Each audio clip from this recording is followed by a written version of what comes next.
Hey everyone, thank you for tuning in for another episode of Paranormal Beyond Disclosure. We are a weekly podcast dedicated to sincere, in-depth investigations into the paranormal, supernatural, and the metaphysical, with a special focus on the UFO topic. We take a sincere, analytical approach, thoroughly evaluating each case and its implications. Our discussions go beyond the surface as we engage with researchers, investigators, and experiencers to explore the deeper layers of their testimonies. We strive for high-resolution analysis, carefully examining evidence, patterns, and perspectives that challenge conventional thinking. If you're looking for a podcast that seeks deeper understanding, you're in the right place. Please be sure to like and subscribe and follow to receive notifications when new content is made available. You can also visit us at www.paranormallypodcast.com for more content and information, including all our social links. Thank you again for watching or listening, and we hope to see you on the next episode of Paranormal Beyond Disclosure.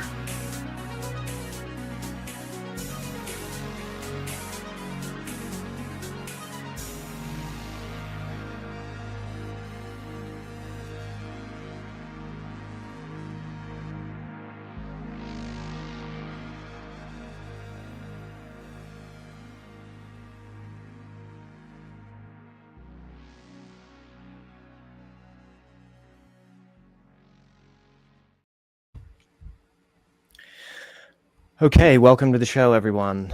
So tonight we have Danielle Oberosler. I've forgotten 5 minutes.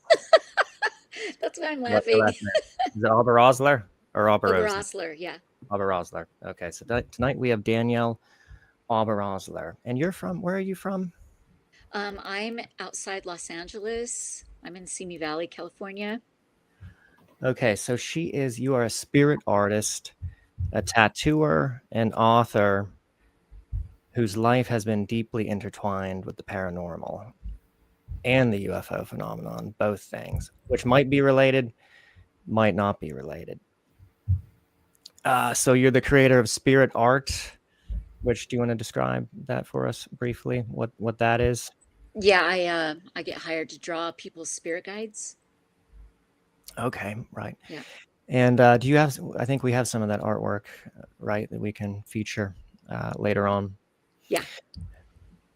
So her self-published works include My Haunted Guesthouse, a true story, a chilling first-hand account of life in a home plagued by intense supernatural activity, and Monstar, a heartfelt children's book about embracing the light within. So Danielle's haunted home was featured on Paranormal Witness in 2015. What channel was that on? Was that on a mainstream channel? Paranormal Witness is a big show. I just don't remember exactly what channel it was. It came out in like 2015. I don't know if it's on Sci-Fi or... Yeah, it might. I haven't really watched that many paranormal shows. I'm into the UFO phenomenon, but yeah, okay, that's interesting.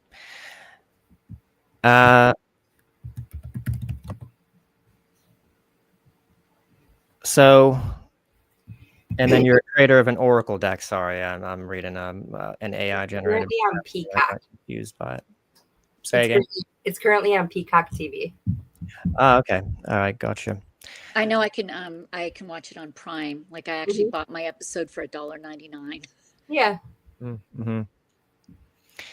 Okay, and you also have psychic gifts, and you help others connect with the unseen or the other side. And Heidi is also here. I should introduce Heidi because she's new. She's a fan of the show. And Heidi, do you want to introduce yourself briefly? Sure. I'm a 34, almost 35-year-old stay-at-home mom of 10 years. And I've been having paranormal experiences since I can remember. So my first memory is around 5-ish. And it's been everything from mediumship stuff happening, communicating with people who have passed on, to abductee experiences. Okay, great. And she's going to be replacing Todd tonight as my co-host. All right, Danielle, let's get into the experiences. Unless you want to say more about, do you want to say more about yourself before we, or do you want to dive straight into these? No, yeah, I'm good. It's sort of like giving the story like you're getting ahead if you say too much. Yeah. Yeah, I kind of feel like that too. Might as well just dive straight into it. Yeah, and I'm sorry, And- my dog is drinking water. So Mm, you probably I'm trying to like, where's my microphone? I I can't hear it. I can't hear Okay, it at all. good. So Um, I bought my house in 2008. It's in the hills between Ventura County and LA County. It's an area like, since I grew up here, I know that this neighborhood was all inhabited by bikers in the 60s and 70s. And Spawn Ranch, where the Manson family were squatting, that horse ranch is like mhm. just down the road from me. So like I grew up in Simi, so I'm very familiar with this neighborhood. When I bought the house, I knew exactly what type of people lived here before. So Um, did you intentionally buy it knowing that there was some paranormal activity, or you didn't know about that? no, no, not at all. I like No. the neighborhood because it's unincorporated. The houses are really old. They have a lot of character and charm, and the history's interesting. But no, nothing was disclosed when I bought the house, except that the owner had died, and the kids were selling the house as is. No disclosures whatsoever. So I didn't know I was buying a haunted house, and it's a house. It's a small house with another guest house, like a small guest house. So So it didn't even feel like when you first looked at the house when you were buying it, did it seem strange or I mean, it was in really did you bad sense shape when anything? I bought it, and my parents actually, when they first saw my house, one of them cried and one of them vomited, like they hated my house so much.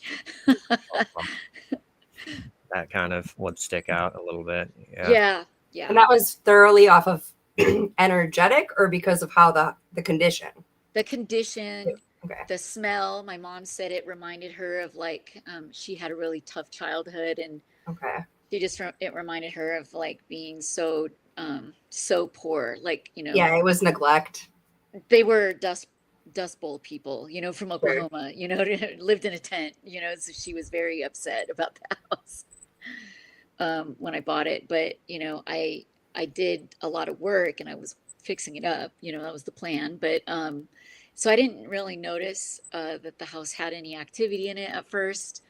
um, and until I started having like my friends staying in the guest house. So one of my best friends moved into the guest house, and she started saying something like, "Hey, did you ever notice there's activity in here?" And I didn't, but we thought that the stuff that was happening was pretty funny. Um, like I know one night she was trying to sleep, and the ghost had found like a squeaky floorboard and was just like stepping on it over and over. And she sat up and yelled like, "Really?" And it stopped. But then she laid down and it started again. Like we chuckled about that, and it rearranged all her records out of alphabetical order, and moved things went missing. So it wasn't, we just thought it was like prankster. So um you weren't doubtful at all that it was paranormal experience right from the get-go, like when your friends brought you into the guest house to listen to this, you were already kind of believing that it was something yeah, like because it it was wasn't. that distinct, from it normal it sounds. moved a vacuum cleaner, so she had left the house to go to work, forgot her cell phone, ran back in the house, and it had moved the vacuum cleaner so that she tripped over it when she came back in the door, like not even a minute later. So it was like real obvious things that were happening, not Mm-hmm. not little things. um I experienced also being touched. And I mean, I had seen ghosts before in my life as a kid, or occasionally. It wasn't like all the time, but it was occasional. So it wasn't like far fetched that they exist to me. I just, wasn't really focusing on that. And so anyway, yeah, that stuff happened. Um, but I remember like we would always be telling about the latest little thing that happened in the house that seemed kind of funny. And and then she said that she noticed there was a sulfur smell in the house. and things started like really changing for her in there, where she was getting bruised, she was getting scratch marks, she was getting pulled around, like physically moved her whole body, and it was keeping her awake at night, not letting her sleep. Now, when you say pulled around, to what extent do you mean pulled around? Like the back of her shirt was pulled and she was moved physically away from the stove while she was cooking once. Literally pulled her off balance and in a certain direction. So that seems like, to me, that's a pretty severe poltergeist type of event. Yeah, pretty strong. So pulling her certain places, or just pulling her out of her standing position and causing her to stumble, or actually pulling her for like a long duration? I wouldn't say long, but I mean, it didn't just pull her off balance, like it physically moved her away from the stove. And it would like grab her, I think, in bed, like on the ankle, and tug her down and stuff like that. So it was like physically moving her. I started getting touched as well. And it would feel like a hand, like a real hand touching you. Really? And it was very startling, And it started in the guest house and then moved toward your residence as well? Yeah, it would go back and forth. But mostly, and I feel like it would stay mostly in there, the smells, that sulfur smell, and the scratches and the bruises and all that stuff. Do you think the onset of the sulfur smell signified some kind of change in the entities that were responsible? Or is that common? Have you ever heard of that, Heidi? I've heard of that in abduction cases, and people smelling something that they thought resembled sulfur in cases like that. I'm not as familiar with it in the paranormal realm. But I've had the sulfur scent experience, and it's to a point where it chokes you. And you could barely stay in the house. It's very thick. And also, just the house itself it'd make you almost feel dizzy and nauseous. Yeah. Like when it was real ramped up like that. Because of the smell, or just because of something else unrelated? It was all of it. It was the feel and the energy and the smell, all of it together. Couldn't hardly stay in there. That's just kind of wild to think of, like phantom smells is one thing, like I felt like I smelled cigar smoke and my grandfather used to smoke cigars, but to all of a sudden be detecting a smell that's so pungent that it's making you sick, and in my experience, and you can, Danielle, you can correct me if I'm wrong. In my experience, the scent itself is actually more so like it's comparable to her friend getting pulled. It's almost as if the scent itself is an action. I feel like the scent made something more identifiable. Like this is something new. Yeah, this is not the same thing. Almost. Yeah, it's not the same thing that was squeaking the floor. Yeah. So it was intentional. Like they wanted you to detect the smell and interpret whatever you may have interpreted. It would be a threat. My interpretation when she told me that this was that I've never heard that be a good thing to have that smell. Like usually people say like, oh, that means demons or hell or something like that. So that was my first thoughts, is this is really not good. And that's when she started getting these like scratches down her back, like waking up with bruises and scratches. And we were like counting the claw marks, like, oh, there's 3, like that's not I'd good. equate it to how a skunk sprays. It's like that. It's like the being or entity or whatever you want to call it. It's an action to signify an emotional response from the recipient. And how durable was the smell? Like how long did it last generally? Was it just like you smelled a little bit and then now I can't smell it anymore, and then it come back? No, it would hang out. It would linger. Yeah. And then what about the severity of the scratches on your friend? What degree are we talking about here as far as scratches? Very light or more than that? They weren't like, I don't think she got permanent scars like that kind of depth. my daughter has permanent scars. What happened later, but I think that they were enough to scab up, but not leave a permanent mark. Although, and they did also give us sort of like cigarette burns. We would get burned, and we would end up with little circular scars from that as well. And you would feel the burn, or you just wind yeah. up with a scar? You'd actually Yeah, no, feel we would feel the burn. Yeah. like the same intensity of an actual cigarette being Yeah. Yeah. into? Really? Yeah. Wow. So it's surprising to me. I've never had anything. I've had a lot of stuff happen, but nothing that severe or anywhere near that severe. I Really. know I don't want to jump ahead and tell Yeah. you what like was caught on like on a photo during one of those burns, but Mhm. But then after it moved from the guest house toward where you were experiencing it as well, because that's where you last were, I think. it It was would, the yes, friend, then it went to you. it would start coming in here as well in my house. Um, you know, my friend, she started acting different. Like she wasn't getting sleep. She was kind of like a zombie. She wasn't hanging out anymore. She wasn't going out with me. She just Ju- didn't good. She wasn't good, you know. Just And due to the she, lack of sleep and the sort of I'm not fear, even or sure was because there something maybe influencing her behavior that you thought? I think something was influencing her behavior because she said she would find herself like standing in a window and like touching the glass, and she didn't like even know why she was there.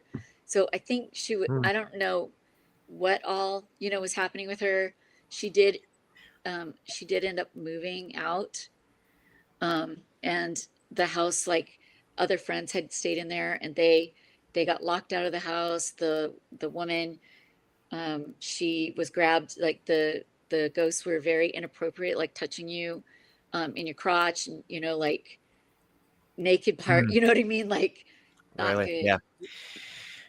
Just groping, or I've Oh heard of no. actually like actual rape, Yep. Yeah. metaphysical rape of some kind, which is scary to think of. Yeah. Um, uh, so so what happened then, or when did you first start to like, we've got to do something here, you know, or what? Well, yeah, so I didn't want to rent my house out anymore because it was just really That dangerous. bad? Which must be bad if you're willing to forego, you know, the probably significant funds, you know, from renting that house. That must have I been. wasn't charging that much because it was, you know, the house needs work, but but Yeah, yeah, you know, yeah. you don't want anyone getting hurt. So I stopped letting people stay in there, but I did have I knew some people who were in a paranormal investigating crew, and they came for over probably a year, not all the time, but like a night here and there over the course of a year. And so at one point a medium had told me that there was something under the floor in the guest house, that somebody had done a satanic ritual in there and ripped a portal to, like they're saying, hell, and that I needed to get it out from under the floor, or I was never going to be able to clear that house and make it safe to live in. So that's what the Paranormal Witness show is about. It's called The Pit, and it shows me like digging in the dirt under the house, which I did for like, you know, off and on a year. I Like was you dug collect up the floorboards and got straight down to the dirt. the floor when I bought the house had a big hole there already. So I Oh, had only put hmm. plywood over the hole. So all I had to do was lift the plywood and start looking, because I did want to fix the floor, but I didn't want to trap in a problem that you were never going to be able to fix the house, you know? Right. I'm just brought back to how she said the first thing that happened was the creak in the floorboard. Yeah. Yeah.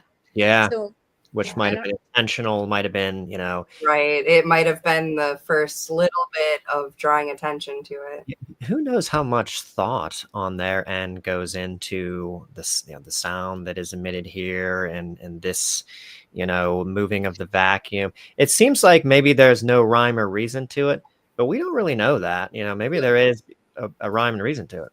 Theoretically, it would have actually been that the most energy, that if there was something, the energy would have originated from that spot.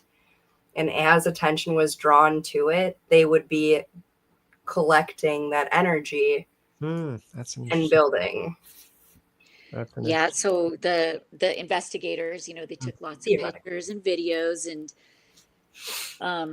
all that. I was going to tell you that when somebody was getting burned in the house, one of the investigators was getting burned, and the spirit photographer did take a picture at that moment. And it looked like when you looked on it that you could see the guy, but there was like needles all over him, like real long. It looked like needles. But one of the mediums that was there, you know, they did say that there was a satanic ritual.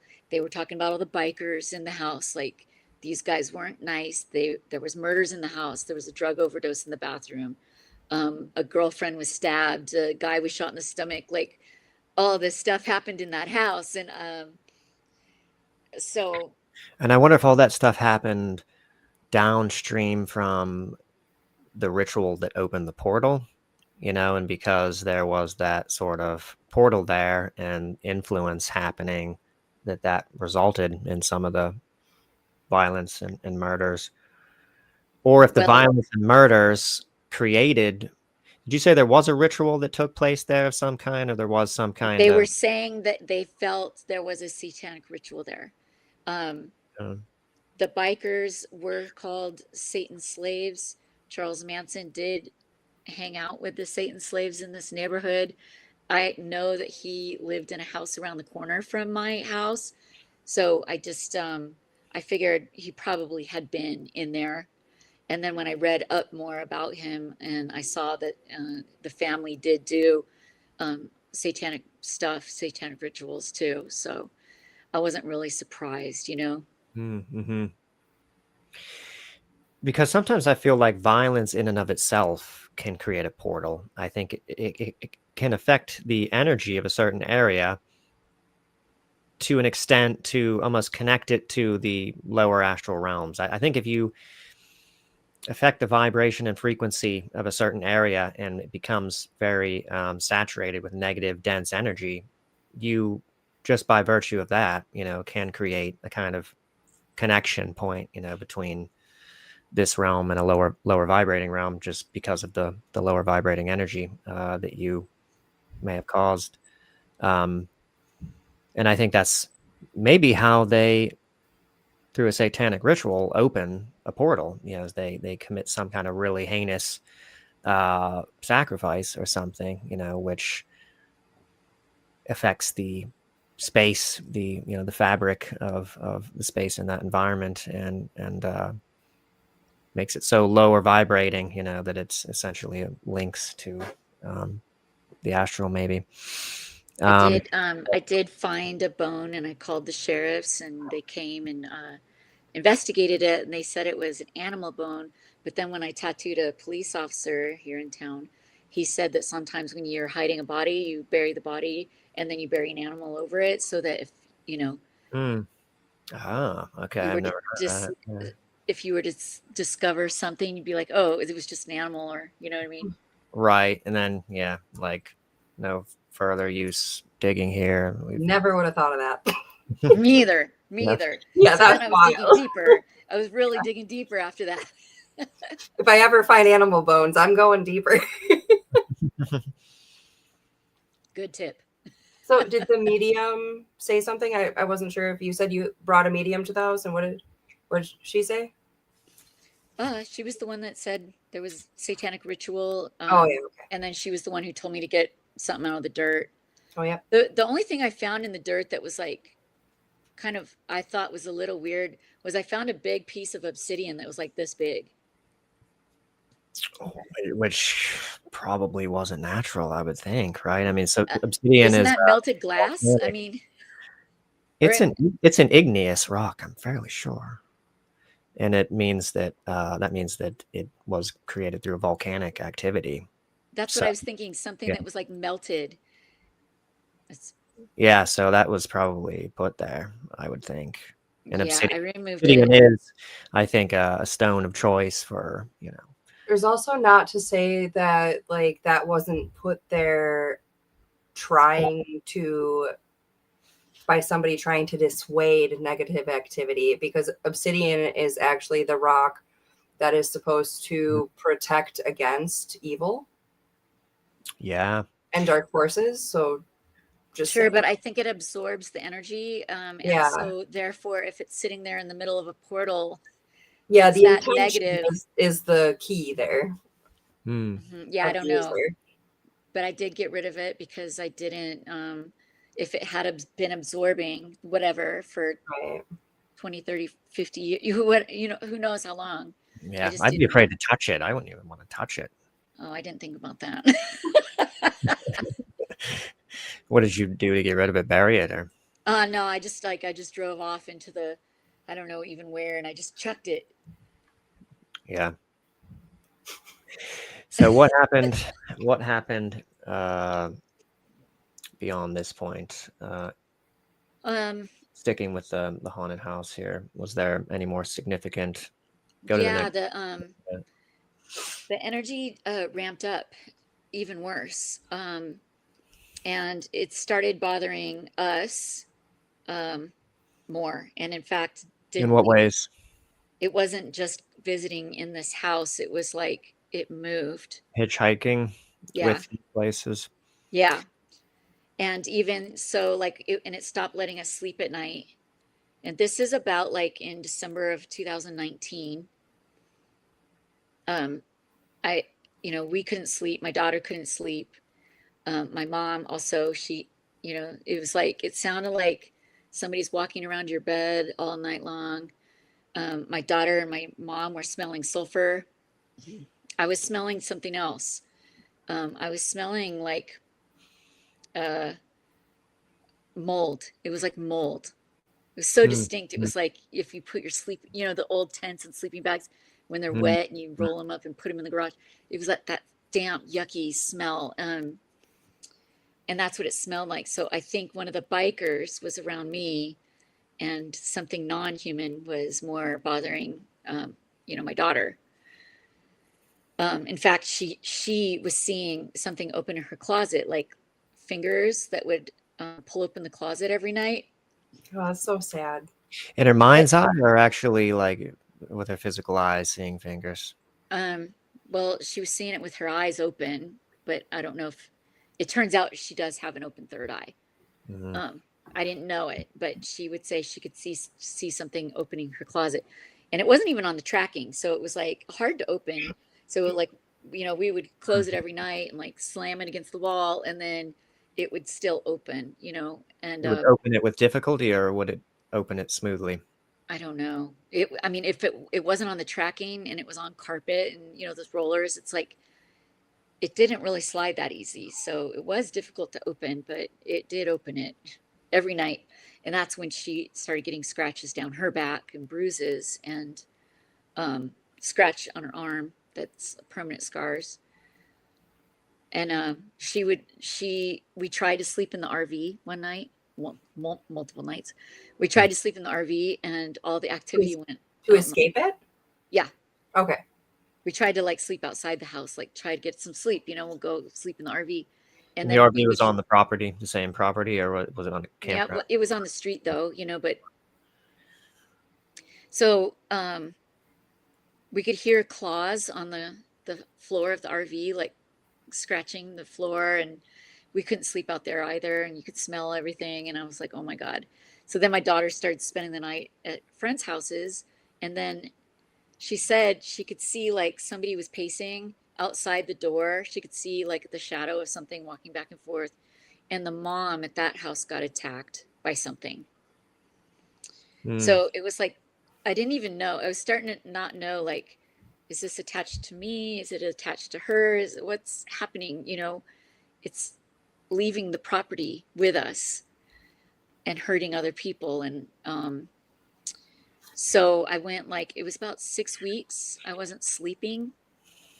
I also was feeling like something was pressing on my chest every night. Like, I thought I was having a heart attack.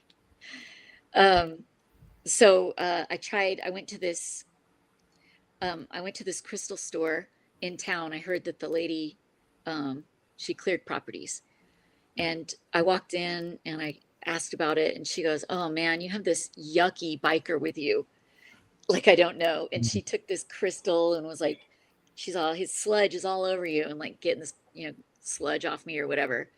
So she said she would come clear the house the next day, but the next day she called and she canceled on me. But she did tell me to get sleep to take this white candle, and she said, and pour this line of salt, and imagine, burn the candle, but imagine this like wall of light, and trap the ghosts in the house so that we could sleep out in the camper.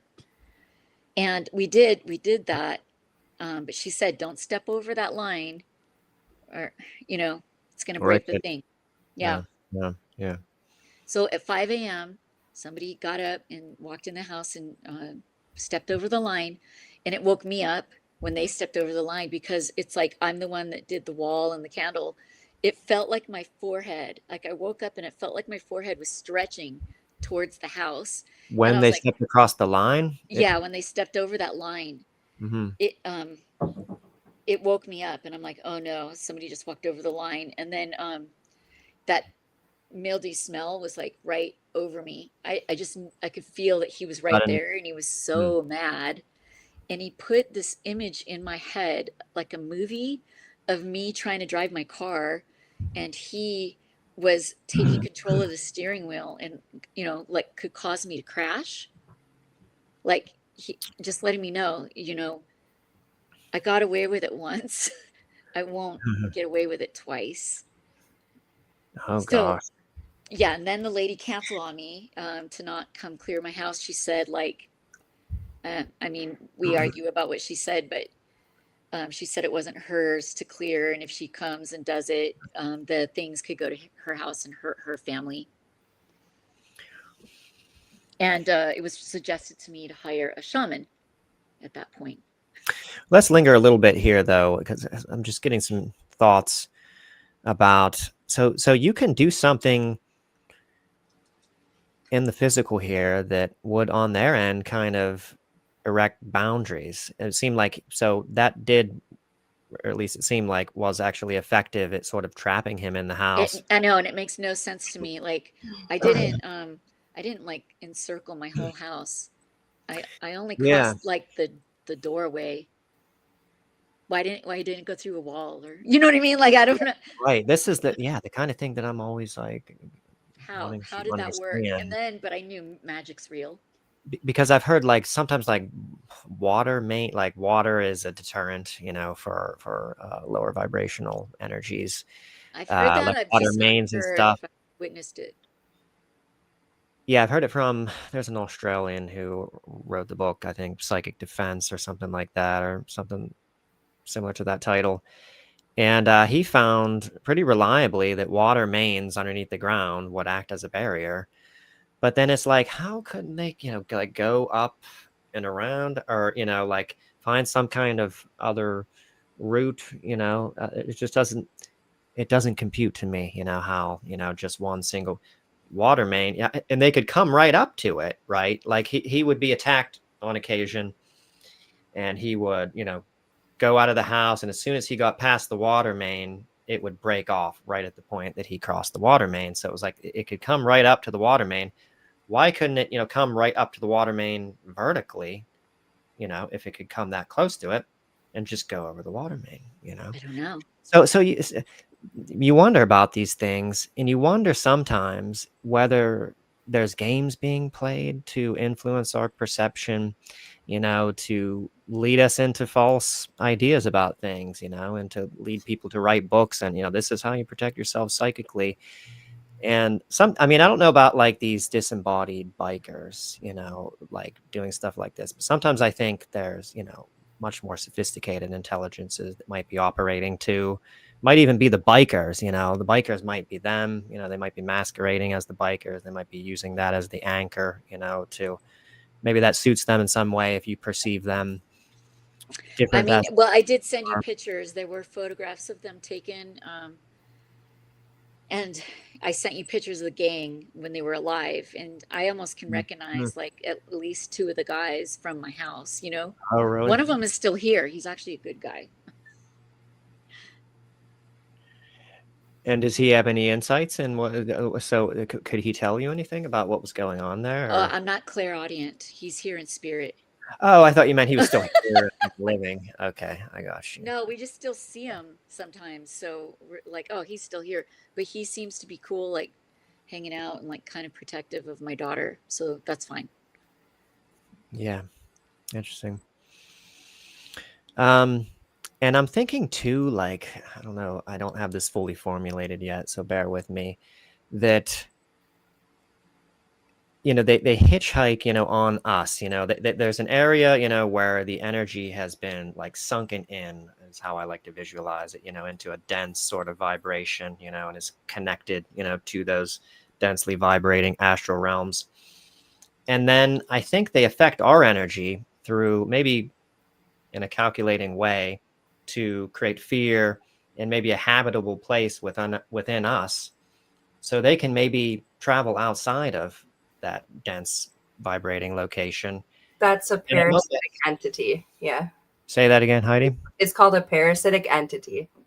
Yeah, but I'm almost like envisioning like the intention of sort of creating networks through people and places so they can expand, you know, and inhabit, you know, other locations where they previously couldn't. And I wonder if it's imagined by them in that kind of way, like they want or have a desire for new territory or to sort of break out of where they're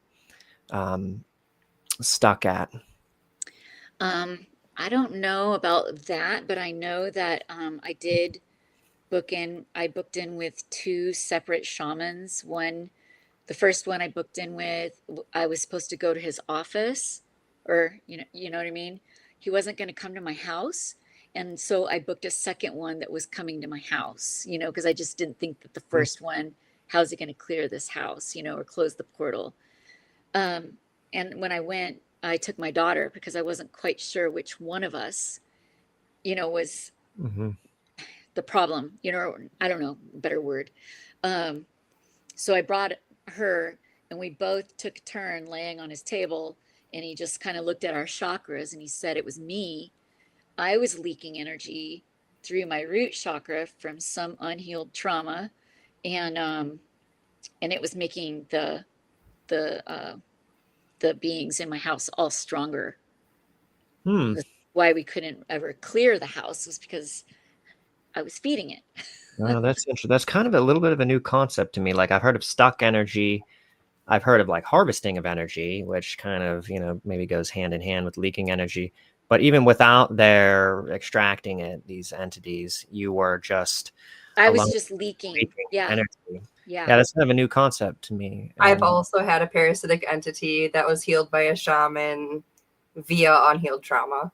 Yes, and I couldn't believe it. I could not believe it. I laid on the table. He looked at my root chakra, and he said something so silly. He was like, "Who made you wear a dress when you were a baby?" And I was like, "What? What are you talking about?" And I wasn't such a tomboy, but my mom would sew dresses for me, and dress me up like a doll. And I didn't really like it, but I wouldn't think that that's something that would make you leak energy for who knows how long of your life, So anyways, that's what caused that's what caused the leaking energy. That one little thing. And I couldn't believe it, because it's not, I wouldn't even think twice about it. I don't consider that such a trauma. Yeah, in this instance, it would have been that she actually had just been holding that energy and never told anybody about it, really, or that it was a factor. It was just so weird. But anyway, so yeah, we fix this trauma, heal it, whatever, and then he goes, "Okay, you're not leaking energy anymore." So the biker's gotten really weak, and he goes, "I'm going to throw him in the light." And I was like, "What's his name?" And I can't remember what his name was. It was like Jim or Tim or something. Was he a Hell's Angel? No. Was he a Satan slave? Yes. I'm like, I knew it. And then he goes, "Okay, he's gone." And I was like, I said, "What about the demons that I know he has with him. And he goes, yep, 2 went with him. They're being processed in the light. And I was like, there's no way that worked, because it took 1 second. And I went home and I asked my mom if she heard anything. And she said there was a bunch of banging around for a second, and then it's been real quiet. And so we all kind of moved back into our beds.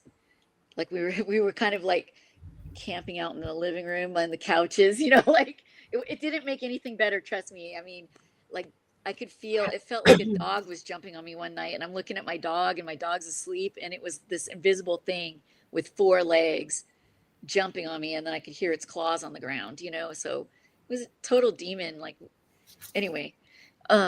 If I may add one thing. So I also had never heard of this, met anybody with this. My experience happened when I was 14. Identical to yours in a lot of factors. Same thing with seeing a shaman. I went to psychiatrists, horse therapy, many different things. Nobody could figure it out. Mine actually spoke to me, because I'm Claire, all the Claires, or not all of them, but a lot. And my same thing. I was on the brink of death actually at 14. Saw a shaman. It was strange how fast. I was literally, when that lady canceled on me. Yeah. When that lady canceled on me to clear my house, I just started crying, because I hadn't slept in 6 weeks. People were literally worried about my, my mental state at that point. And I don't know if all of them even believe me, but the ones that experienced it, they knew it was really happening. And so I was glad about that. But yeah, it just sucked. You can't, there's nothing you can do to defend yourself. You're not taught how to defend yourself. Thanks, Lorelai. So did you have any other, being that you were the quote unquote carrier or whatnot, the one clung to, did you have any, aside from the sleep issues, did you have any other physical or psychological symptoms? There was more than just what he threw in the light that day. The one biker and the 2 demons were gone. Okay. But when I got home, there was still more. But the shaman had looked at my daughter and said she was a fairy in her past life, which I didn't know that was real. And then he said she can throw whatever is left in the light, and he just taught her how to do it. So when I got home, and I'm like, it didn't matter if I was in my bedroom or not. Okay, I could be in the living room, and on the couch, but it would feel like my chest was being pressed, and I was having a heart attack. Like there was weight pressing on me. And I asked my daughter, what is this? What is this? And I could still tell there was still things. I was still hearing things walk around the room a little bit, So I knew there was still some things lingering. And that other shaman had come and cleared the house, but he didn't do anything.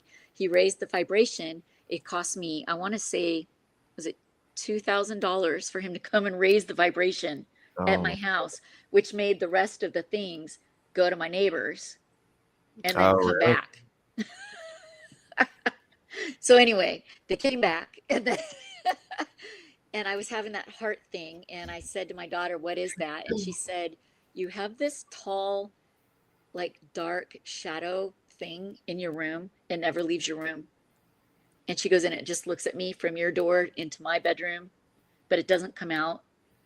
So, and it didn't matter if I was in my room or not. That thing just very still like that. It would just be hovering there in one place. It's like I'm connected to my room, and so it can mess with me without leaving my room. It was so weird, but I was like, all right, well, be a good little girl and go clean mommy's room. So she lit a little sage bundle and went in there, and this thing, she heard it say, am I allowed to cuss on this thing? I know it's live. Yeah, that's fine. All right, I won't. I'll just say, don't you effing dare, it said to her. And then the smoke alarms went off in the house, and then she pushed it. And I said, you know what's really interesting? She just mentally push the being. She sees it, and she mentally pushes it in the light. Yeah. So, but I said, you know what's very interesting about what it said before you got rid of it is it knew you could do it. It said, don't you dare before you did. So it like knew she could do it. Right. And do you have any further problems with that entity? Was that entity gone? That one was gone. That one's gone. You know, there were more. We had to get rid of all of them. Going back to, I just want to talk a little bit more about this, how she was able to see it sort of sitting in the room and just only in there. I wonder if that's how they typically are, these entities, when they're in the astral. Do they have any need, to move location or move around, or are they maybe sometimes just stationary, and well, there's no time and space, so right, they probably can stay in one place and still haunt you elsewhere. Maybe they weren't going to with my daughter to someone else's house. Maybe they were somehow, I don't know. This is pondering. No, but yeah, it's interesting to speculate though, and I'd agree with you on that.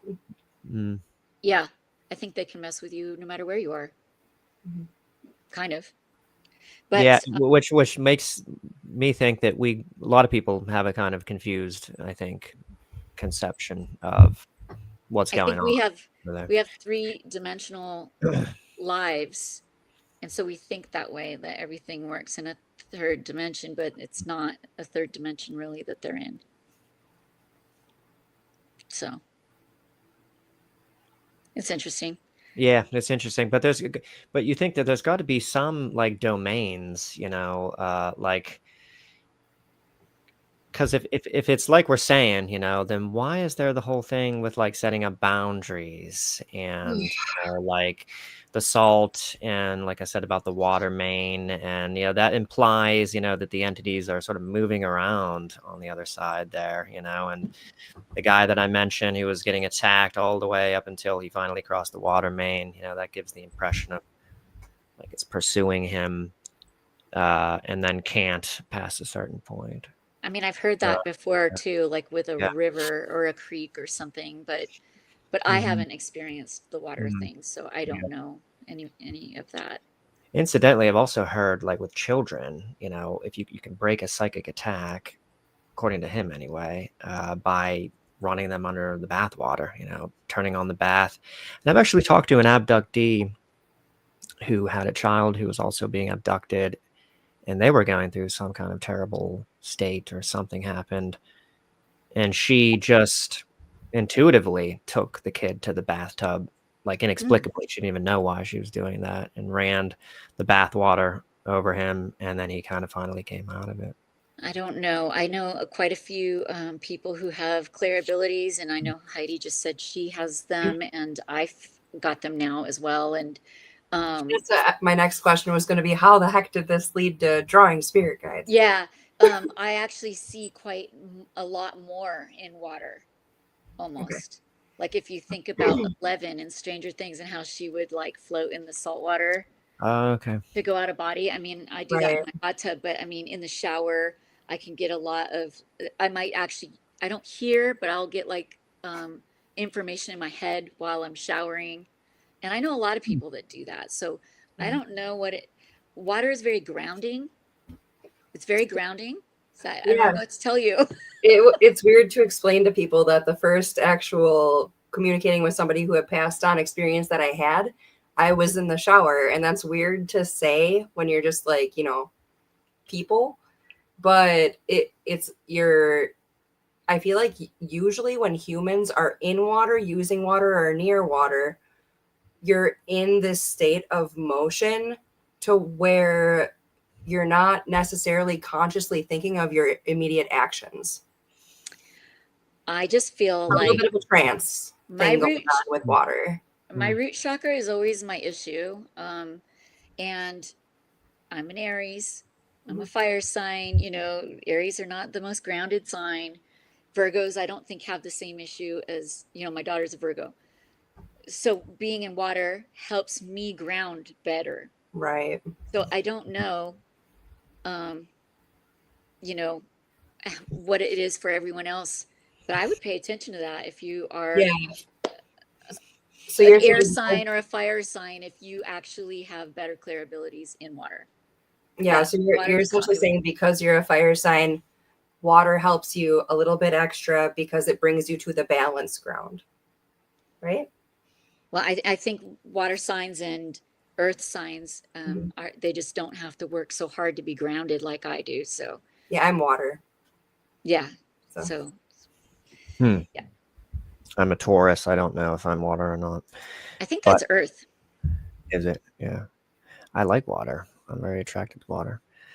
I've always just heard it was higher frequency, that water, not just, well, I've heard that stream water and natural water sources were high frequency, but waters from, or water from pipes and stuff like that, is not so high frequency. And that's, the determining factor. But I work best around fire. Mm, I thought that was funny. nice. So, I don't know where we left off, but I think my daughter was clearing the spaces. She continued to clear away all the things. Oh, she closed the portal. Okay. Other people tried. Shamans tried. Nobody told her how to do it. But the shaman taught us to burn salt. Now you'll like this with the fire. Yeah, I love fire. We take a pot and we put rock salt in it and a little rubbing alcohol, and you light it on fire, and it sort of vacuums the energy out, which helps us when we're clearing space now. If the energy is a little too strong, you can sort of vacuum it down and then clear it easier. Out of curiosity, for information, what sign is your daughter? She's a Virgo. Okay. That's why I was saying, like, they're Yeah. earthy, they're grounded. She Yeah. doesn't have the same issues as me. I've got a grounding sheet on my bed. Yeah. Like, That's I'm wild. grounding all the time. So anyways, we burned the salt over the portal area, and then she pictured a door in her mind, and then she made the door smaller, and then she closed it, and it was gone. So and then so what amazing. happened from that point onward? Did everything really kind of shut down at that point? No. So doesn't that leave you like some doubt then, because I'm always No. We don't have that yucky, ugly hole to a lower dimension in our house. It flip-flopped, right? It's better, and we have to Yeah. keep the vibration higher in the house. Crystals, plants, cats, like all this stuff we do, just high vibration living. Keep that, because it's basically like a thin spot in the veil or something. It can, but this area has had a lot of bizarre history. And so even though we don't have the portal in the house and we got rid of all that yucky stuff, we get still a lot of beings still come here. We are not being tortured usually like we were. Although I do have this 4-foot long bench right here next to me in my dining table, and that has been picked up and thrown twice in this last year. But that was just like I went out in public and came home and something followed me, and boom, gone. So we're not like... I just asked because sometimes I think that they may want to mislead you into thinking that this or that worked so that you maybe cease and desist with what you're doing, sometimes. No. You don't think that no. possible sometimes? Yeah. We actually ended up having the ghost of Charles Manson here, I want to say 2 years ago. So this is after we cleared the house. He started being here, and he kept moving the doors. Like, we have pocket doors, they slide in the wall. So he's like sliding doors and turning on the TV and the stereo, blasting everything. He liked to play his own music, by the way. What do you I mean by s- that? He would turn on the radio to his. his song. Yeah. Really? Yeah. Well, that's bizarre. So all of a sudden the radio would come on and it was Yeah. him. And blast. And he blew the speakers in my TV. Anyway, Huh. he was here for like a month. And my my daughter said he wasn't doing anything bad, so we didn't really care if he was here, even though everyone was like, just get rid of him, just get rid of him. And he wasn't doing anything. And I saw him floating over me one night. I woke up and he was just floating, and I drew him. So I've got him as a spirit. And that's what he looked like. Yeah, Yeah. he looked younger than when he died, and he did not have the tattoo on his forehead. If he had, I would have recognized him quicker than we did. Mhm. But yeah, so he was here, and he didn't want us to tell anyone he was here. And I did kind of let it out that he was here. And then that night when I went to bed, I like, when you fall asleep and you like instantly are in a dream, it was like that. Mhm. He Yeah. was there and he was strangling me in my dream, and he was so mad. His face was like right in my face, and he was choking me, and I'm like, this feels more real than a dream. And I woke up and I looked around and I didn't see him. And then yeah, the next morning I asked my daughter, I'm like, was that a coincidence that I just had that dream, or did he jump in my dream and strangle me? And she's like, well, you need to respect the fact he doesn't want people to know he's here. I'm like, I don't got to do anything. This is my house, Mhm. you know? Yeah. And then he got mad and he left. For good. No, he did follow me to my shaman appointment. I continued to see Michael Shaman. Yeah, like every other month. I've seen him now for 5 years because I never want to leak energy again. And I went to see him again, and I said, yeah, we've had a famous ghost around, and he said, I saw him and he's in the light now. So Mhm. then he was kind of gone. Was anything done after the table throwing that happened twice this year? Yeah. Well, my friend was in the bathroom, and she came out and said that this like 6 foot long driftwood floated in the air towards her and hit her in the head.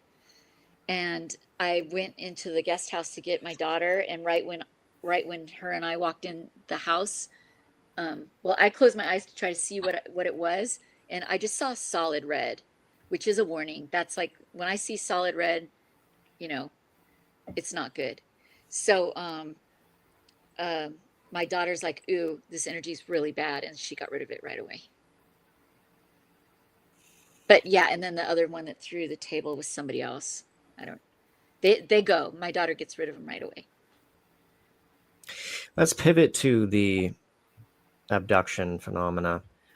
And if we can, maybe let's think about, or what do you think about the possible interrelationship between the two? Do you think that any of the stuff that was originally coded in your mind as paranormal was actually, in hindsight, abduction related?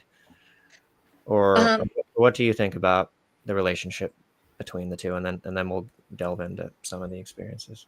So after we cleared the house, I still was seeing Michael Shaman. I would say that I had some after effects, like it was a spiritually transformative experience dealing with my house.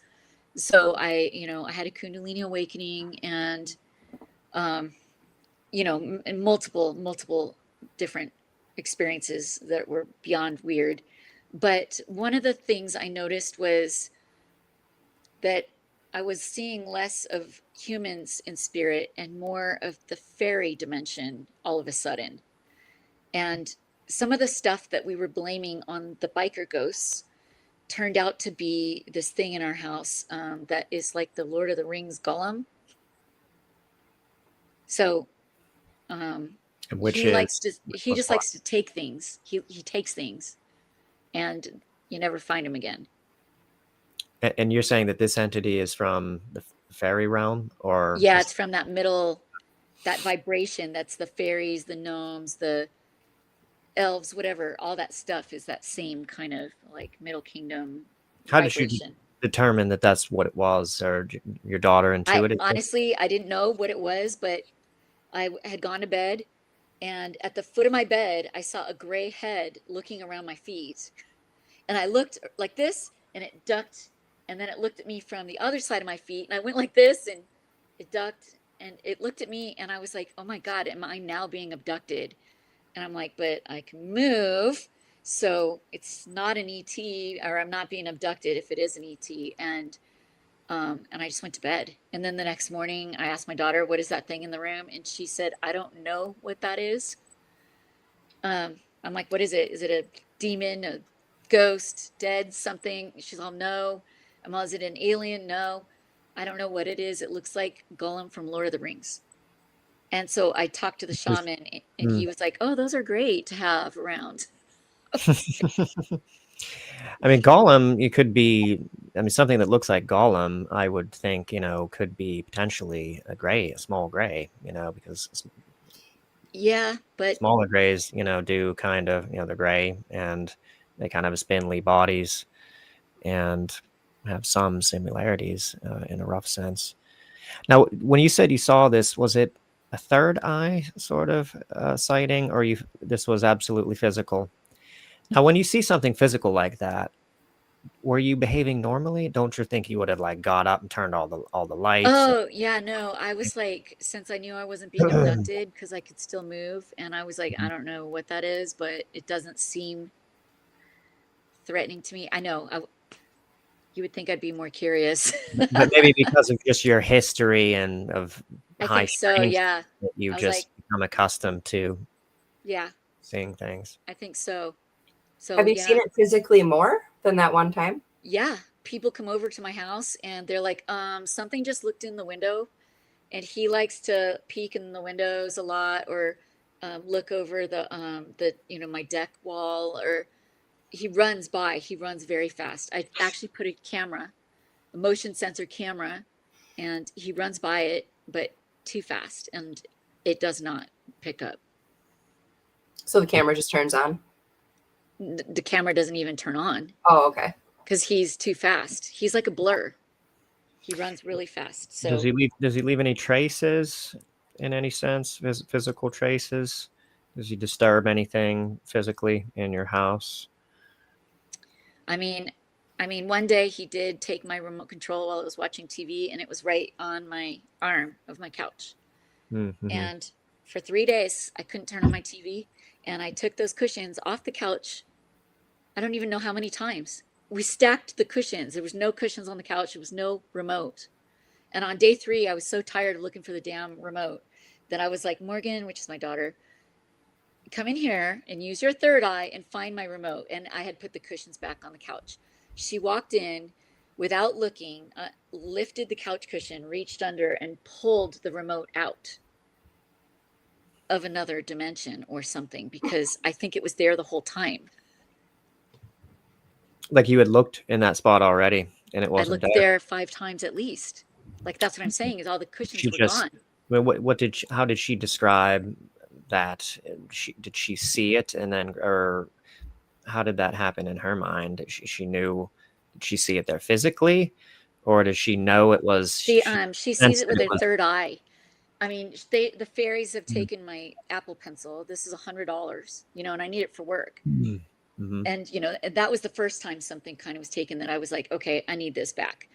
And my daughter was like, she could see that it was like in front of the fairy garden, but it wasn't there. So we didn't like, she didn't reach for it.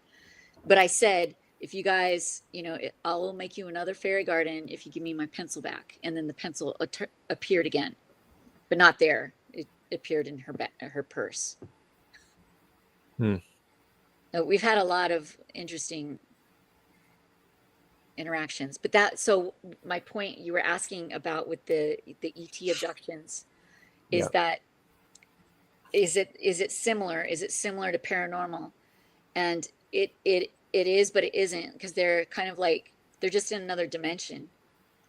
Our eyes just like see a tiny spectrum, And so if something's vibrating lower or higher, then we won't see it till you open your third eye, I think. Right. So, Yeah. Which is the whole reason why abduction phenomena can be easily misrecognized as paranormal because they're operating, in those frequency bands, outside of this physical reality. yeah, Yeah. they feel a lot different though, Yeah. you know. So you did have like a full-on abduction experience, though, at some point, right? I did. I've had, Like yourself on a craft, etc. yeah, You want to I go into did. that in full detail? I had gone to bed. I woke up at midnight. I wasn't going to sleep anymore, but because I had jet lag from traveling, and I started, it felt like I was getting a full body massage. Like it felt really good. And I was like, I don't know what is doing that, but you can continue. And and I just lifted out of bed and went feet first out my door, and I was fully awake. And then there was like, I was kind of out and then came to aboard a craft, but I do have this tiny bit where I remember getting seat belted and clicked into a seat. I do remember that. And I was transported Hmm. to a craft by a girl who looked human. She looked like she was 20 years old. She was like, um, you know, I want to say African American white mix, curly hair, really Mhm. pretty girl. Um, and I was aboard this craft, and it was so weird because I could see I was in this room. It had wood paneling and blue shag carpet, like an old Winnebago, which I was like, what the hell am I in? And I could see like night sky outside. I feel like I would have walked over to that window, like if I was really, really thinking, or my ego self, I would have walked to see if I could see Earth or what I could see outside the window, but I didn't. But there were these beings. There were two in the room I was in, that, and two in through a door that I could see, and they looked like they were laying in a bed with blankets pulled up to their chest, but I felt like they were hiding the fact that they didn't have legs and they weren't humanoid looking, their bodies. They had three sets of eyes. Their head was elongated and they had this like tuft of hair, and they were, and Hmm. I'm just like hanging out in this room. It was all women. The young girls, transporters, everyone waiting in the room on the carpet were all women, except there was one little boy who sat on my lap. Now, women like you, like they were abducted and taken. Yeah. And what state were they in? And was there communication between you and them? Or No, this kid sat on my lap. I don't feel like I talked to him, and I didn't really talk to those people, the other people, but the girl that transported me, she was showing me this device, and I was feeling like it was going to go like somewhere by my ear and connect to my optic nerve and my hearing. And I said, "Oh, will this show up in an X-ray?" And she said, "No, none of it's metal." And I said, "I'm still not clairaudient." And she goes, "No, but you progressed really fast." Like, I don't know why I said that to her, because I never had seen her as far as I knew before. But anyway, what was the degree of familiarity with the environment and the beings? Any or some? no, None at no, all. no, I didn't really recognize him. But I'll tell you, before I started that whole thing with the vibration, the massage, whatever that was, I heard a voice really loudly in my head saying, "It was nice to meet you." Like maybe I met them when I was out of body dreaming, but I just didn't remember it. I don't even know. Mhm. And so, Now, do you remember any? No, first of all, do you get a sense that there's large pieces of this missing from your conscious memory? well, there obviously is, because I sat down and I was waiting for my implant, Mm. and then I just woke up in bed, and then this side of my head was like ringing pretty good. Do you feel entirely 100% sure that it was a physical abduction? I had to think about it a lot. And the only thing that can make me believe that it was for real is that I know that I was seatbelted in, and I don't know why that would need to happen. Oh, I do remember I said something like, next time I come aboard, I want to come awake. And she said that's more of a process. Hmm.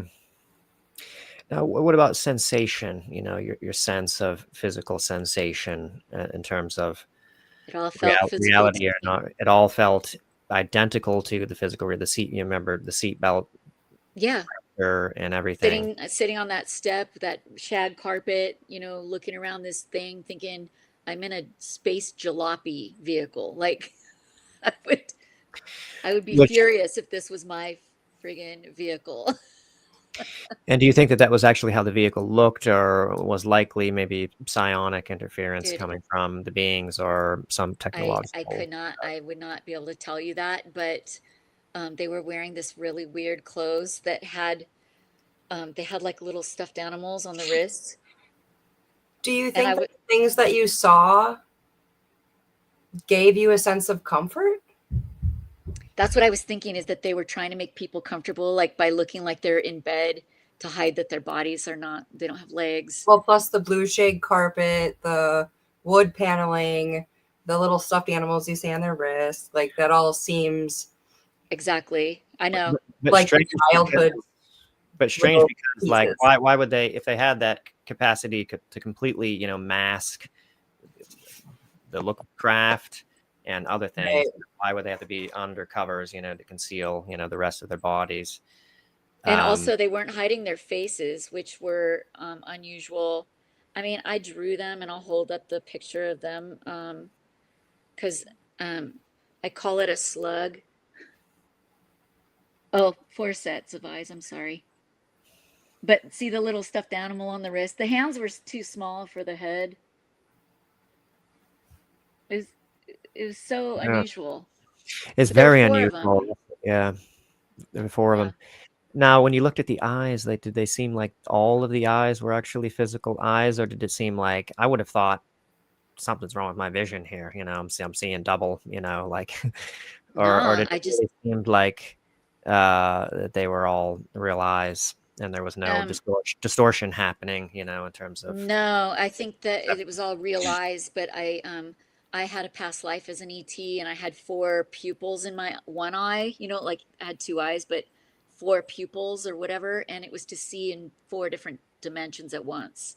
So I thought maybe that's what that was, is so they could see in different dimensions or something.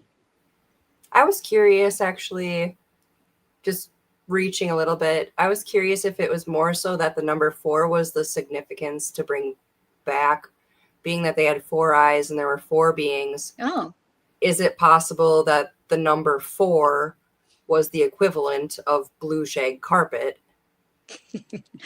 Like, since I didn't talk, since that number 4 was repeated there.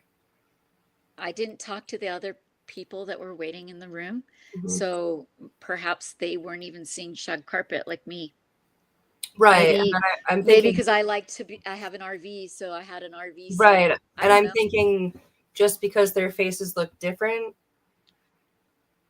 there was so much symbolism going on there that maybe it wasn't that their faces just look like that. It could be that the 4 eyes and the 4 beings was all just another extension. Well, and my friend came over, and he's fairly clairvoyant, and he said that they waved at me through my ceiling before they took me. Mhm. I didn't see him wave, but another night I went to bed and I saw that the being wave at me through my ceiling, and I was like, oh, I think I'm going again tonight. And I fell asleep, and I slept soundly through the night, have 0 memories. But the next morning, my daughter comes in the house, and she said, oh, something was hovering over our house for like 15 minutes last night.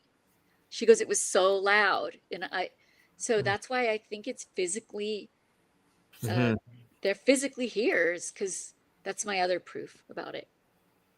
Yeah, right. Yeah.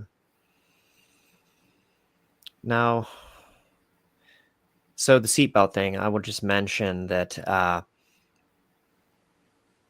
with anti-gravitic craft, At least this is the testimony of some. Charles James Hall, for one, said that the craft that he was in, the tall white sort of egg-shaped scout craft that he called, there was no need for seatbelts or to be strapped in by anything, because you're absolutely in a pocket, dimensionally, and you're not, experiencing any of the inertia, from this reality.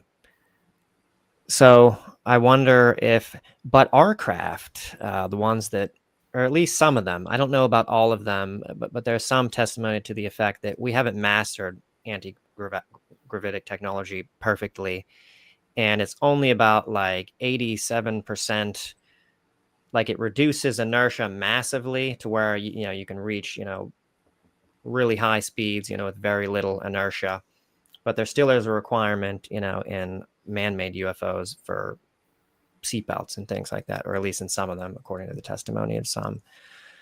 And there isn't anything. Have you ever considered the possibility that something really different is happening here? That it could be potentially my lab. Have you ever explored that possibility? Not that anything strikes me here as particularly my lab related.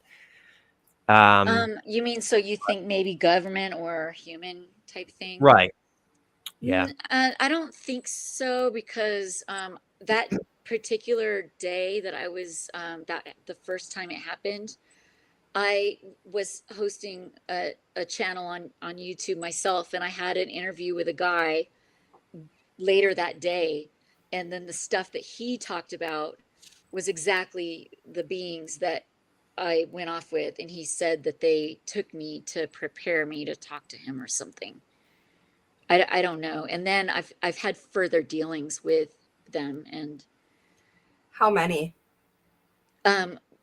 well, there was the 4 that I've seen, but then there's something called it's called Majestic 12. Mm-hmm. Is the beings that he was talking about, but not the government, not the government Not the Majestic 12. government organization. No, because these beings are not physical, and I can see them with my third eye. They look like just a cloud. And he agreed, yeah, they're non-physical. Like they're very high vibration. But not the slug ones. The slug ones are just not, they're not the Majestic 12, but they work with Majestic 12. What about the African American looking girl? Just to get a little bit more detail about her. So what was the totality of her communication? She talked about the implant. She was responsible in some way for installing the implant, or Oh, she I was. don't know. I don't know about that. She just showed it to me. Mhm. And then she was the transport. She As just if did as if to transport. inform you that this is what we're going to do, or in what regard did she? Somehow I just understood it. It wasn't said. That part wasn't said. She was showing it to me, and I knew it like connects to my eye and my ear, that they will be able to see through my eyes and ears now. And it was not told to me. And what was she wearing? Like, what was her? That's a good question. Now I don't remember. I feel like it was just basic, like slacks and a shirt. I don't remember. It wasn't anything weird. It was like Military uniform. no. She didn't No. seem military-like in her demeanor at all. She seemed like a girl that would, I mean, honestly, she seemed like a girl that would work at the mall. But but she seemed to have more knowledge than, Yeah. I mean, So That's wiser. yeah. Yeah. Like how she's saying, but I progress so fast. Like, how does she know that? Like, Mhm. it was very, very puzzling. Yeah, that's very puzzling. Let's go for another 10 minutes or so. And can you tell us about the reptilian encounters that you've had, starting from the beginning of when you first perceived them? Yeah. Well, the first time I ever perceived one, I was at a psychic medium meetup with other people. This guy was, describing his paranormal experience or whatever, and he thought he was channeling a shaman. but what it sounded like he was talking about actually was full on, what is it when you're taken over by another being? Possession. Yes, Hmm. that's it. It sounded more like he was possessed. He said he levitates and everything, and I was like, this is weird. But I started feeling really shaky around him, and my friend did too. And I thought that I had gone too long without eating, and she thought she drank too much coffee. And we get in the car, we leave, go 1 mile down the road, we both feel totally fine. And I'm like, well, I didn't eat dinner still, and I'm not shaking, you know.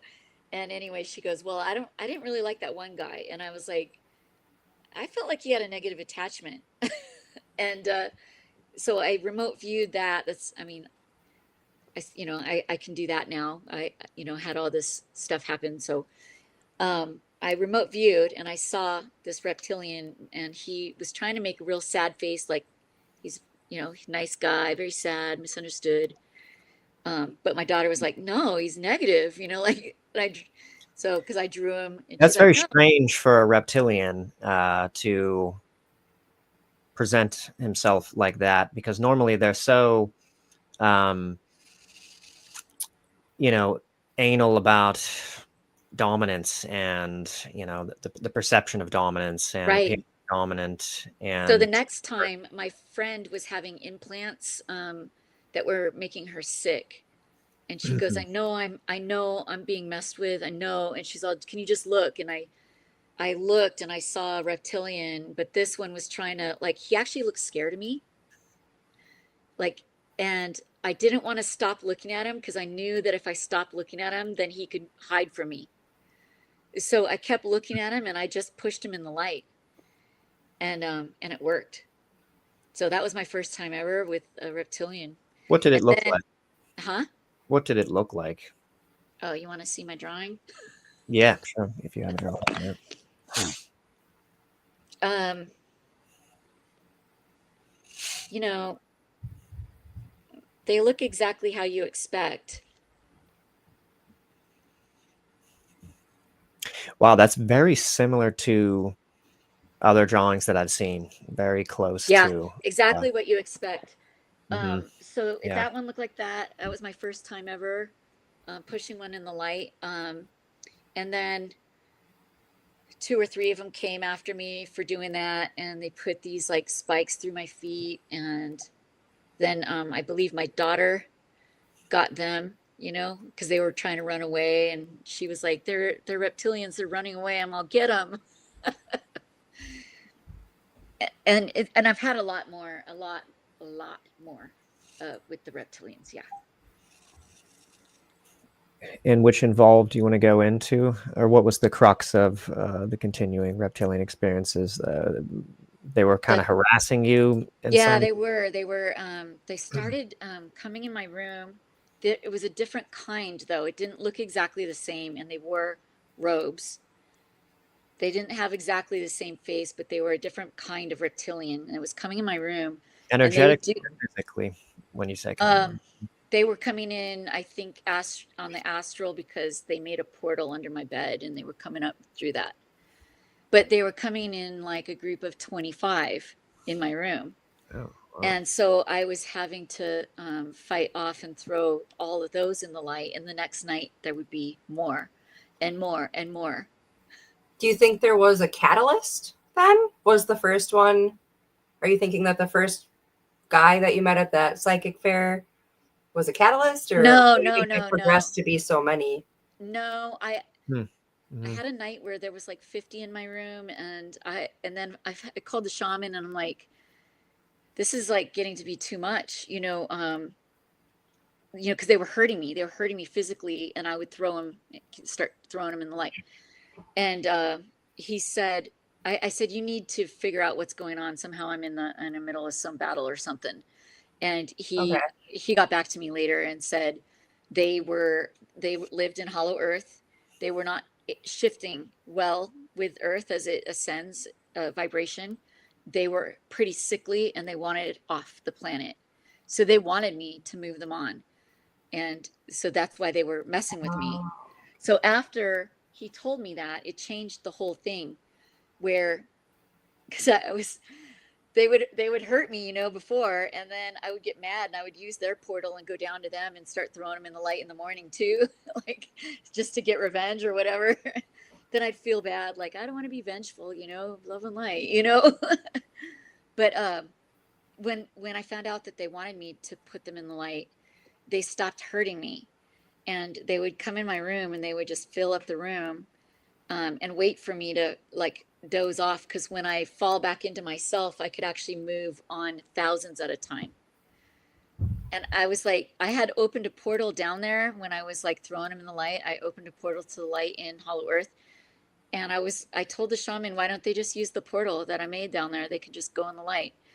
Like, why do I have to do it? And he said, because they're still in their bodies and they need you to pull them out and throw them in the light. So that's that. I was doing that for 3 months. It took 3 months to clear out this section. How were they hurting you physically, or what were they doing? Weren't they doing something rather strange with your feet? Or Yeah, they would just like, it's like they put a nail through, it feels like they put a nail through your foot. And they would just do it to make me respond. And, you think the intention was solely because they wanted to agitate you enough to where you would be compelled to? Yeah, because I tend to let things hang out if they're not hurting me. And so, and that's my bad. If I don't want to be hurt, then, I should just do what they want. That was a strange period of time. I'm not going to lie. And then after 3 months, once you had gotten all of them, it just dropped off, and you had no more encounters with reptilians after that? Or no, I haven't had another one. The shaman tells me that they a new like breed is filling in that area now, but they are more higher vibration. So these were not the ones that were trying to take over humanity. These are different kinds. They're not. Yeah, they must be. Yeah, it just seemed like there's pretty stark differences. I mean, the ones, I think what people refer to as the Alpha Draconis reptilians would never, want in any regard. No. Yeah, no.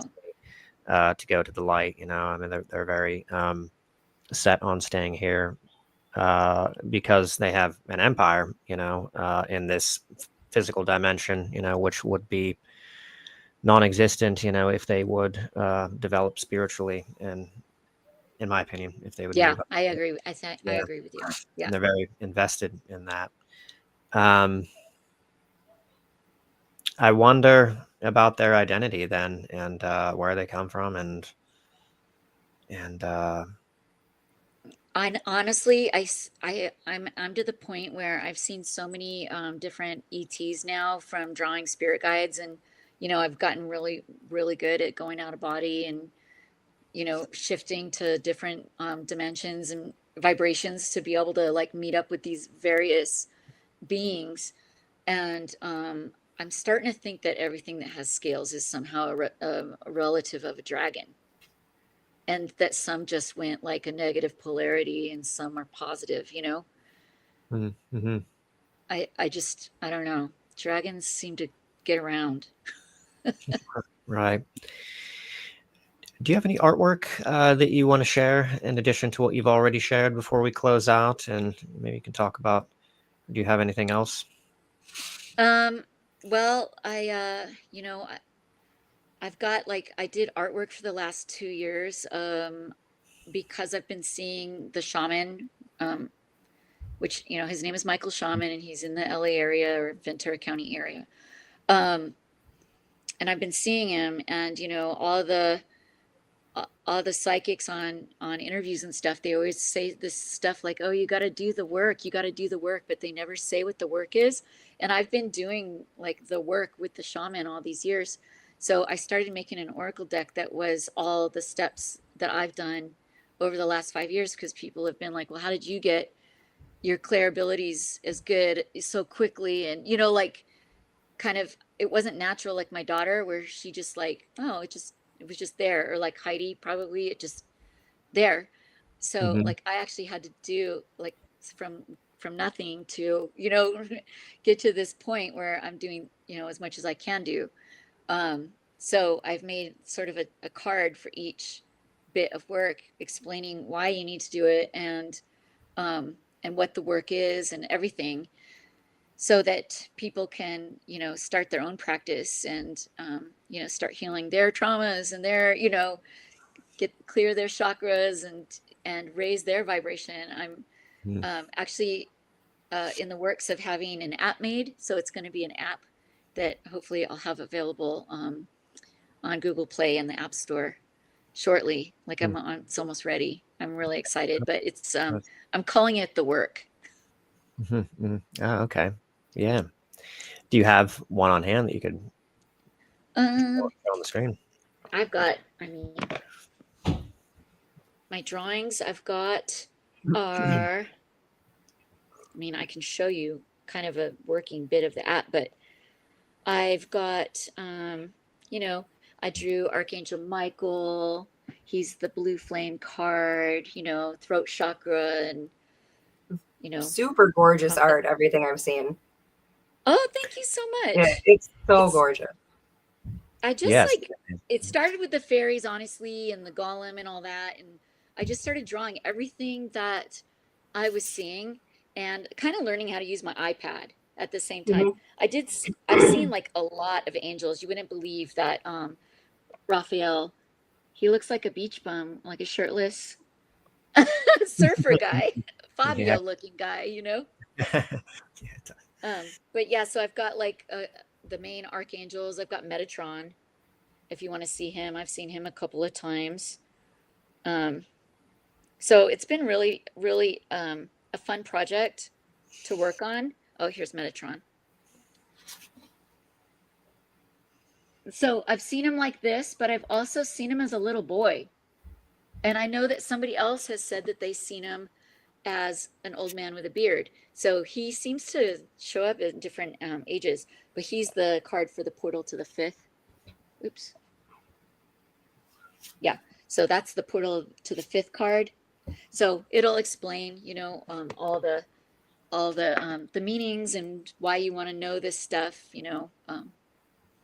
but that's what I've been working on. So I feel like it's going to be a really handy tool for helping other people raise their vibration and do that work that everyone always talks about, but they don't say what it is. You know what I mean? Right. I think that's a great idea because I think so many people, that buy Oracle decks. I think there's a whole sort of class of people who are spiritual that, are more superficially spiritual and don't do the work, and, to have the instructions and, substantive information. Yeah, I tried. I did a lot of research so that I can explain why, the science of why you need to do the work, and then how it benefits you and some things that I've done that helped me, Yeah. And I think especially with Oracle decks, I think there are ones that the person calls to the Oracle deck and vice versa. So yeah, I'm hoping that this is really helpful to other people, and honestly, it's obviously it's channeled stuff because I started having ideas for cards, just when I wake up in the morning or I'm in the shower and I'm like, oh yeah, an app, like make it an app. So I am sending it to publishers and hopefully it will get published, but an app is like so easy to throw up, on the internet, then be readily available to people. And there's no trees, there's no, gas and emissions and shipping and, like. Right. Yeah. And now you have AI, they can basically do everything for you, all the, coding or whatever is involved with that. I've got a guy doing the coding for me. And I drew all the artwork. It's not AI generated. Just want to make sure that that's super cool. Awesome. Yeah. That's very cool. Well, I guess we'll wrap up here. And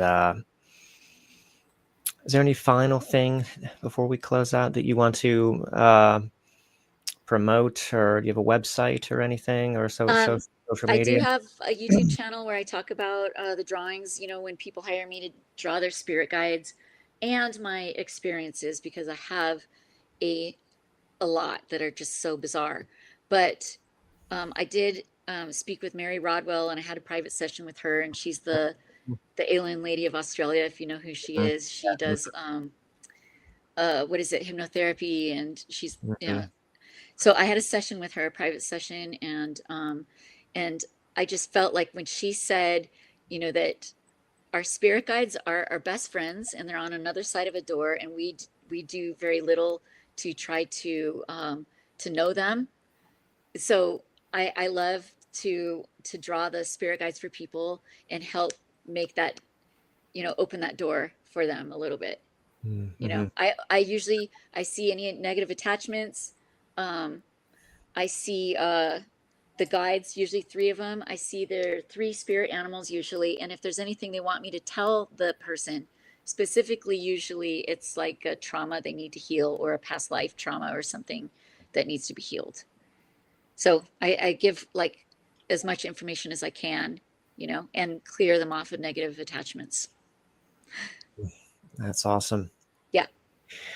Well, this has been a really interesting episode. I really enjoyed this one. I think we got into a lot of interesting conversation, and it's a really bizarre, it's one of those, cases, there was just really high strange, even, within the UFO realm, I just feel like it's more strange. I know, and I feel like that makes me seem unbelievable, but my daughter always confirms every single thing, or like we can describe the beings the same, or the shaman and I, like we'll probably talk later tonight, because something was in my room last night, and I swear it looked like the Virgin Mary to me. But I feel grateful that I was here for this one specifically.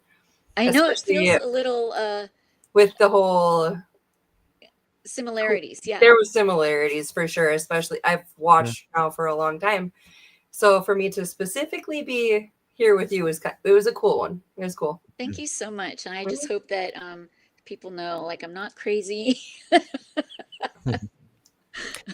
I would just say that I think it's actually more crediting than discrediting when somebody has a really bizarre story, because if you're going to fabricate something, I think most people that do that, they want to be a little bit conservative, because they're trying to convince someone else, and they're maybe less likely to say something really, really outlandish, because they're trying to sell it, and I feel like I am talking and I can hear myself, and I'm just like, oh God, you're going there, keep it to yourself. Right. But anyway, yeah, thank you for coming on, Danielle. Maybe we'll have to do another one at some point. Seems like you have a lot more experiences to share. I've got a lot. Yeah, we'll maybe have to do another one, and have Heidi on as well again. Yeah, that'd be fun. Really kind of resonate. But yeah, thank you so much for coming on, and thanks Heidi for co-hosting. Really appreciate you bringing in. Yeah, it was wonderful having you. And thanks everyone for joining us. And we stream live on Mondays at 8 p.m. EST every Monday. And hope to see you on the next episode. Okay, have a good night, everyone. Bye.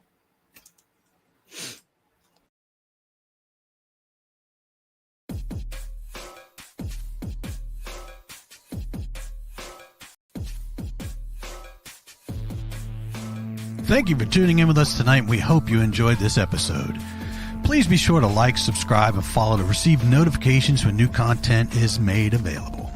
A Paranormally Beyond Disclosure is looking to talk with ufologists, researchers, investigators, contactees, abductees, channelers, and more for upcoming shows. Or if you have stories, photos, videos, questions, suggestions, or comments, please contact us through Messenger or email us at paranormallypodcast@gmail.com. And you can also visit us at paranormallypodcast.com for more content and information, including all our social links. I thank you again for watching or listening, and we hope to see you on the next episode of Paranormally Beyond Disclosure.